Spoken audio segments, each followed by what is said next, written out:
नमस्कार, मी विलास बडे. न्यूज 18 लोकमंचच्या या बुलेटिनमध्ये आपल्या सगळ्यांचं स्वागत. पुढच्या अर्ध्या तासात आपण जाणून घेणार आहोत महाराष्ट्रातल्या राजकारणातली आजची सर्वात मोठी बातमी, राष्ट्रवादी काँग्रेसमध्ये आलेल्या राजकीय भूकंपाची. पण सुरुवातीला हेडलाइन्स. प्रायोजक राजयोग पेंट्स, खुशियां आपकी, रंग हमारे. नेते आणि कार्यकर्त्यांच्या आग्रहानंतर शरद पवार निवृत्तीच्या निर्णयावर 2 ते 3 दिवसात फेरविचार करणार.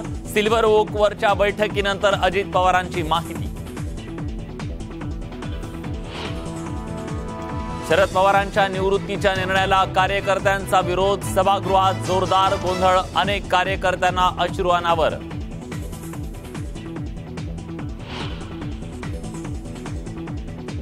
शरद पवारांच्या निवृत्तीच्या घोषणेवर अजित पवार सोडून पक्षातील सर्व नेत्यांचा विरोध.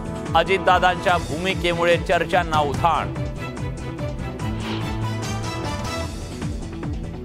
राज्यभरातील जिल्हाध्यक्ष आणि पदाधिकाऱ्यांनी राजीनामे देणं थांबवावं. आंदोलन उपोषण करू नये.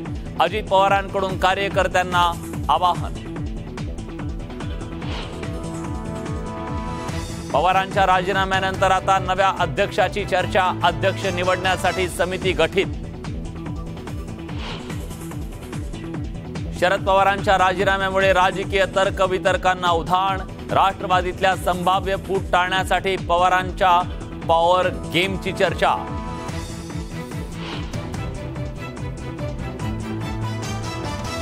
पहाटेचा शपथविधी अजित पवारांनीच घडवला. त्याला सहमती नव्हती. लोक माझा सांगाती आत्मचरित्रातून पवारांचा खुलासा. आणि साई भक्तांना शिफारशीने दिले जाणारे आरती पास थेट दिले जाणार. ग्रामस्थांसाठीही विशेष प्रवेशद्वार सुरू करणार.